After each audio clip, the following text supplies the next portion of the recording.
Dear conference participants, I am very glad to greet you. You are gathered today in Australia, far away from our Eurasian continent, and you have such a wonderful topic for your conference, which is dedicated to peace. You are discussing new, unique investment projects, the new Silk Road, the land bridge. You believe there will be peace on earth, and you have dedicated your hopes and your aspirations to that goal. This is wonderful, and believe me, this is what all sane people in the world desire. I regret very much that my country, Ukraine, is not a part of this process today. In my country, there is a civil war, and my country is undergoing deliberate, sustained, and brutal destruction. You know, Ukraine not long ago, only 25 years, was among the 10 most developed countries in the world, measured by GDP per capita. Ukraine at that time produced 2% of the world GDP. Per capita, Ukraine's GDP level was 11% above the world average. We had full employment. All our factories were operating. Ukraine had more than 360 major industrial plants. Ukraine was an advanced agro-industrial country. We had rocket-building plants, shipbuilding, aircraft, auto, and locomotive production. Ukraine has over 20% of the world's reserves of black earth soil. We had excellent harvests. Nobody went hungry. We had free education and health care. We could raise our children with full confidence in what tomorrow would bring. But the Soviet Union was destroyed. It was destroyed by the Communist Party elite, which degenerated and wanted to take over the ownership of what was actually the common wealth of the nation. They wanted to look after only their own children and grandchildren. Ukraine has existed as an independent country for 24 years. What has my country, what has that so-called independence brought to my country? Today, Ukraine's GDP represents only 0.5% of world GDP. It was 2%, now it is 0.5%. Expressed per capita, Ukraine's GDP is $4,000 per capita, as against a world average of $10,500 per capita. This is now 60% below the world average. We were 11% above the average level, and now we are 60% below it. 60% below it. Why is this? It is because the economic ties were broken with those factories and regions in tandem with which our economy had developed for decades. First and foremost, that means Russia, Belarus, the other former Soviet republics. In this setting, of course, there has been no improvement of life for the population. The figures tell the story. The average life expectancy in our country has fallen by 2 years during these 25 years. It was 72, now it is 70. Men in Ukraine live to an average age of 62. The population is dying out. Ukraine had a population of 52 million in 1990. Now there are 43 million left without Crimea. Ukraine has lost Crimea. The primary reason for this is the reform policy imposed by the International Monetary Fund. This reform policy meant the privatization of state property, which passed into the hands of a new oligarchy. That oligarchy is getting along quite nicely. Their families do not suffer any poverty. The reform policy ended government regulation of export and import. Commercial banking activity proliferated, and the banking mafia began to make money on Ukraine's problems. The banking mafia, too, is not impoverished. They're living quite well. The IMF reform policy for Ukraine prescribed a cheap labor economic model. The subsistence level, the minimum wage, and pensions were artificially suppressed, and that's why the overwhelming majority of the population is impoverished. According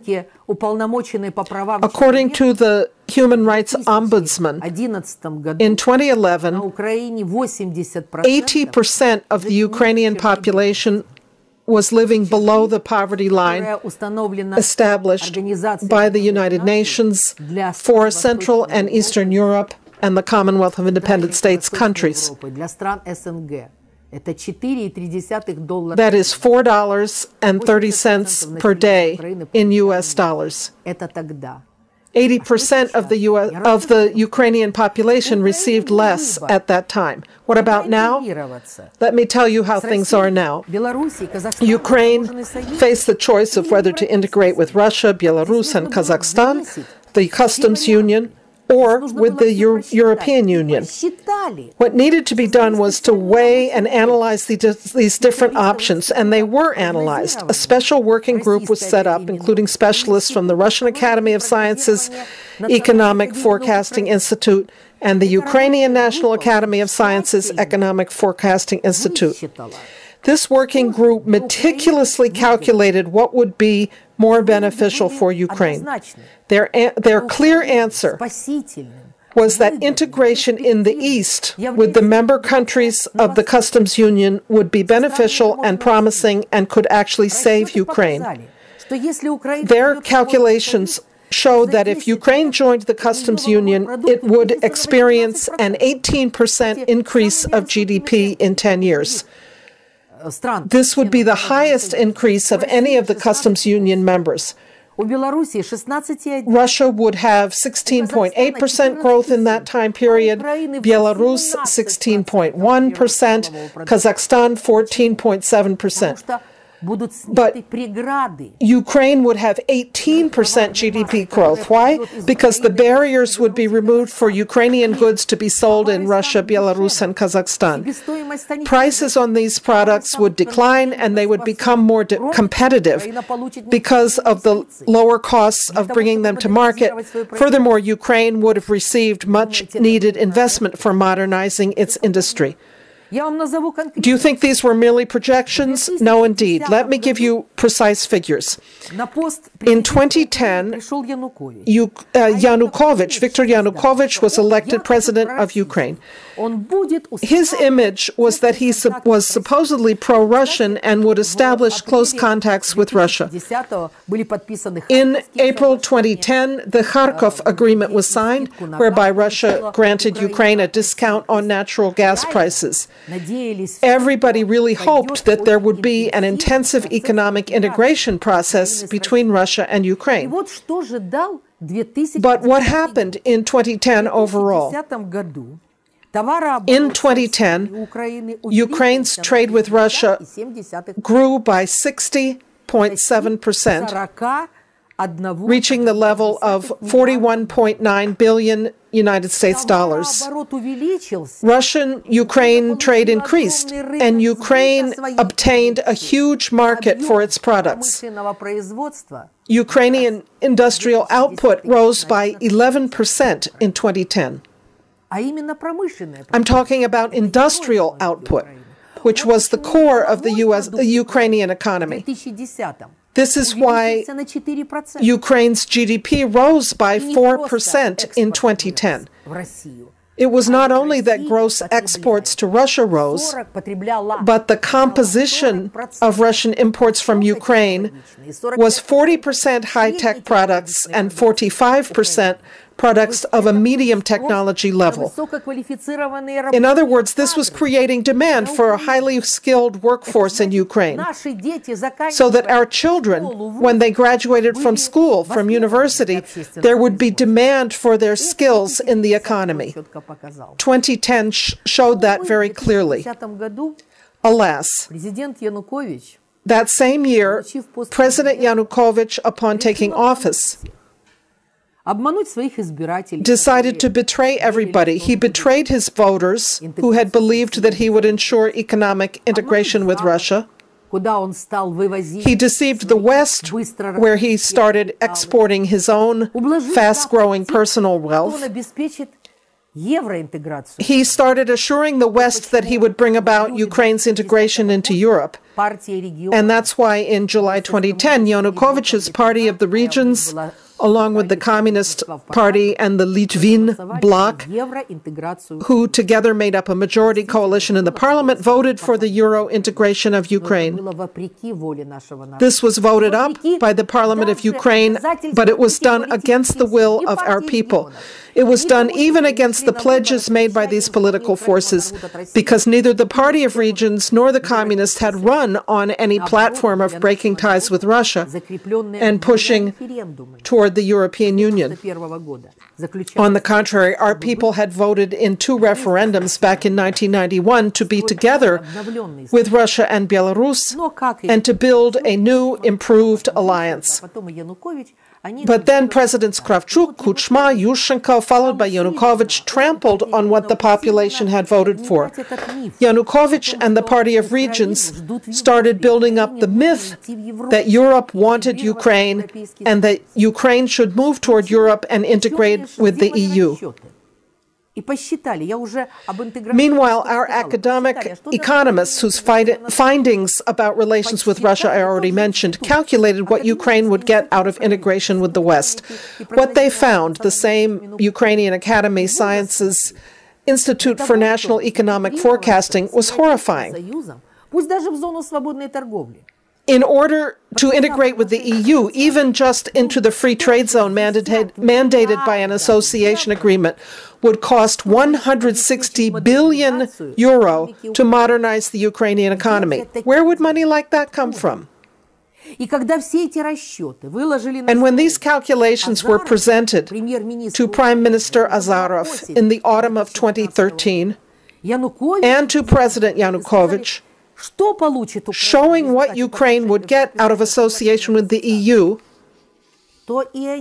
then they too started tearing their hair out over what was going to happen to the Ukrainian economy.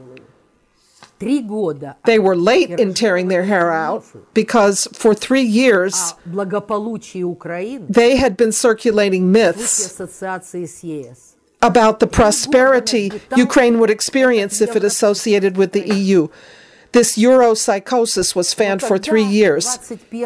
But when, on November 21st, 2013, the Ukrainian government decided to put the signing of the association agreement on hold, then the entire operation, which was pre-planned, prepared, and paid for by the West, and involved a quite substantial section of the Ukrainian population who had been pushing for a move toward the West, this kicked into action. And the Euromaidan protests began. On November 29, 2013, in Vilnius, Yanukovych refused to sign the association agreement with the EU. That night, November 20th to 30th, 2013, the peaceful Euromaidan ceased to be peaceful. Today, we all understand that the scenario had been pre-planned in the interests of and paid for by the United States, and it was deployed by Presidential Chief of Staff Lyovochkin. Suddenly, the law enforcement agency called Berkut used inappropriate force against the students who were protesting in the central square, although, from what I have seen about the events in Frankfurt on March 18, 2015, law enforcement there was very tough in breaking up a rally where the demonstrators likewise had cobblestones and Molotov cocktails and were burning automobile tires. And what about Ferguson, Missouri? In the United States, demonstrators protesting the shooting of a black man were also dealt with very harshly. But in Kiev, at that time, the demonstrators grabbed clubs, chains, Molotov cocktails, and cobblestones. And then, this was December 1st, 2013, they attacked the law enforcement personnel from the Berkut Special Police Forces, who on that day were completely unarmed. They didn't even have billy clubs. Then the West, especially the United States, forbid Yanukovych to use force. They forbid it. And then, on February 21st, 2014, it was the Western countries, the foreign ministers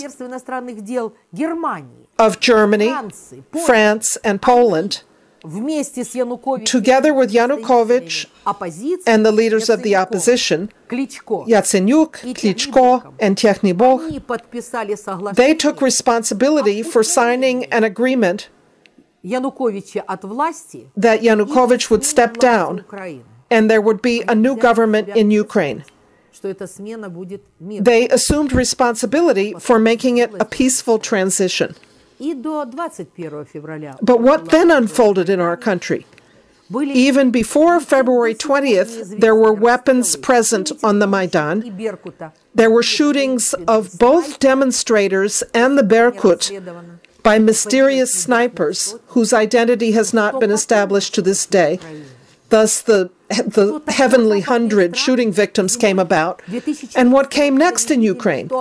Did the Western countries not see during the winter of 2014 that Nazis had taken charge of the Euromaidan in Kiev? These were parties and political forces who openly preach Nazi ideology. They don't hide it, proclaiming Ukraine above all, Ukraine for the Ukrainians. They used Banderite slogans. And Stepan Bandera, I remind you, was an agent of Hitler's military intelligence, the Abwehr. He collaborated with the Nazis, organizing his people to lend a hand to Hitler. And at the Nuremberg International Military Tribunals at the end of the war, when the German fascists were put on trial, their helpers were also convicted. Article 6 of the Charter of the Nuremberg Tribunal said that the accomplices should be convicted and punished. But in this case, the followers of Bandera and Shukhevich came with their black and red pro-Nazi flags and their swastikas, either the Nazi swastika outright or the Vulsangel, another Nazi symbol, and with portraits of Bandera, Konovalets, Shukhevich, who were all Abwehr agents, and under the slogan calling to knife the Moskali, which is a derogatory Ukrainian term for you Russians, and hang the communists. These were the slogans they marched with on the Maidan.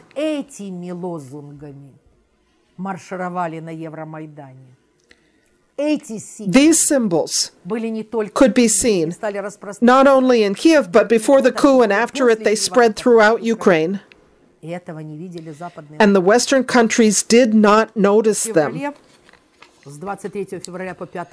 From February 23rd to March 5th of 2013, our delegation of leading representatives of Ukrainian leftist parties was able to tour Europe, visiting France, Germany, and Italy.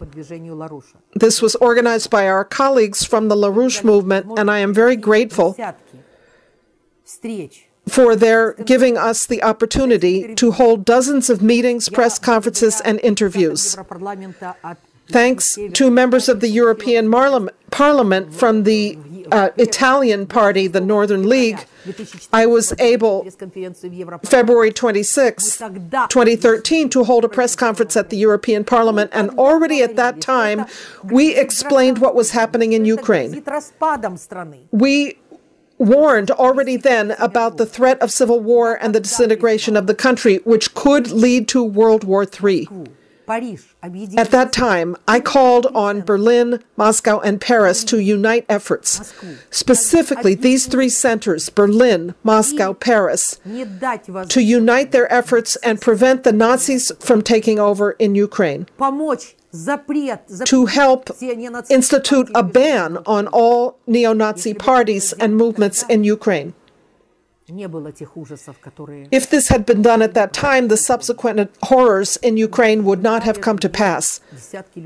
When dozens of people were burned alive in the trade union building in Odessa on May 2nd, 2014. When a peaceful May 9th demonstration in Mariupol was fired upon. When Crimea, upon seeing this Nazi coup, made its exit from Ukraine. When the Donbass region in eastern Ukraine rose up, and blood is still flowing there.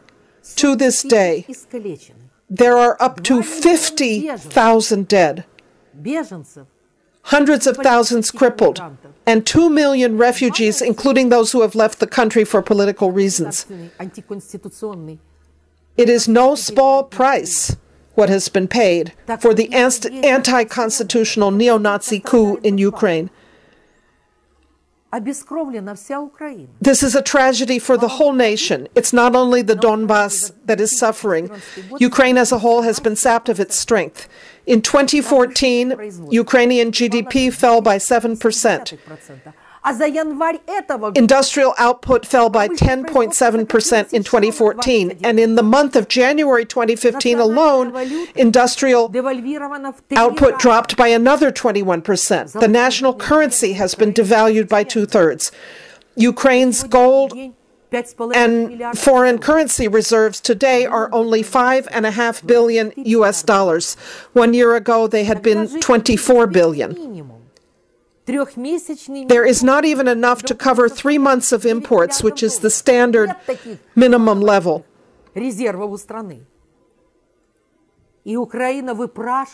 For Ukraine, that's $9 billion US, but the country does not have reserves to cover such imports. Meanwhile, Ukraine is begging for the latest pittance from the IMF.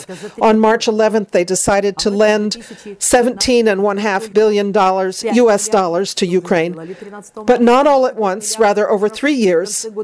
In 2015, there will be $5 billion, which was done already on March 13th, and another $5 billion at the end of the year, a total of $10 billion. But Ukraine has foreign debt payments in 2015 of $11 billion US.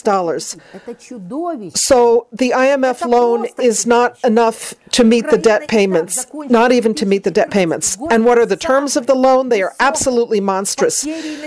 Ukraine ended 2014 with the largest natural population decline in the world. We had the second worst mortality rate in the world. But for natural population growth, defined as the difference between the death rate and the birth rate, we had the worst rate of decline in the world. And that was for last year. What will happen this year under the IMF's draconian conditionalities? Think about it. In order to obtain these miserable billions of dollars, the Yatsenyuk government, the Ukrainian parliament, and the president of Ukraine agreed to a brutal hike in residential utilities rates. Natural gas prices will be increased 3.3-fold. Electricity will become 3.5 times more expensive. Home heating costs are to rise 72% this year. Hot water, 55%. Cold water, 15%. How are people supposed to pay? I would like you to understand what the minimum subsistence level of income in Ukraine is for wages and pensions as established by law. These levels were established in December 2013 for the 2014 government budget, which assumed that they would be indexed for inflation, that is, increased. But the new government did not do anything of the kind. They did not index the payments, although inflation in 2014 was 24.9%, the highest rate of inflation in the world. So the subsistence minimum income for a person established for Ukraine in 2013 and still in effect was, at that time, equivalent to 152 United States dollars per month for one person. But with the devaluation of the national currency by 2/3 since then, the subsistence minimum is now equivalent to 49 US dollars per month. The minimum monthly wage is $51. The minimum pension is $40. That is what the state budget provides per month for a pensioner, 40 US dollars. The average monthly pension in Ukraine is the equivalent of 60 US dollars. In addition, part of the IMF package is that pensions will now be subject to a tax to fund defense spending. The length of a time a person has to have worked at a heavy labor job to qualify for a pension has been increased by 5 years. The seniority level for professionals before they receive a pension has been increased. What a blow against our pensioners. And I realize what a burden they are for the IMF. We have 14 million pensioners, 1/3 of the population. The IMF is looking forward to Ukraine's pensioners dying off as fast as possible. And not just pensioners, working people too. Look at the wages. The average hourly wage in Ukraine today is 0.2 euros an hour. That is 20 euro cents an hour. The average wage in the EU is 23 euros an hour. Can this even be called a wage? This is why our people get sick, and they are dying. Food prices are rising so much that people cannot eat properly. On top of that comes the planned rate hikes for residential utilities. The IMF demanded cuts in spending on education. The number of institutions of higher learning in Ukraine is being slashed by 60%. The number of schools is being cut by 55%, just 5%. The IMF demanded an end to subsidies for the agro-industrial sector. How are our farmers supposed to survive? How can they plant the crops? The calculation is that they'll be forced to sell their land. The Ministry of Agriculture is putting 3/4 of the farm businesses in Ukraine up for privatization. And they'll be bought up by DuPont, Monsanto, and the like on the cheap so that they can grow their genetically modified crops there and flood Europe and the world with them. This is what is being done to Ukraine. War, death, hunger, and poverty. What will Europe get out of this? What does Europe stand to gain? Do Europeans really not understand that the flames of war may flare up even more now? And then the seemingly local war in Ukraine will lead to a world war, to a conflict with Russia. Why do this? I hope very much that peaceful initiatives will prevail. I hope very much that this nightmare in Ukraine can be stopped and that Ukraine will be able to use its tremendous potential, its intellectual, industrial, and scientific capabilities. They still exist. The people are still alive. I hope that Ukraine can turn to building things, and together with Russia and Europe and China, build new land bridges and the new Silk Road and the program to develop the moon, and so on and so forth. That is what I would like to wish for my country and for all mankind. In conclusion, I would like to say something, because I am not there physically with you in Australia, but someone is there who looks a lot like me and therefore has been called my sister, Gabrielle Pewitt, and I would like to say to her, My dear Gabi, I am glad to address you. I believe we will meet each other many times in future. Я верю в это. I believe that.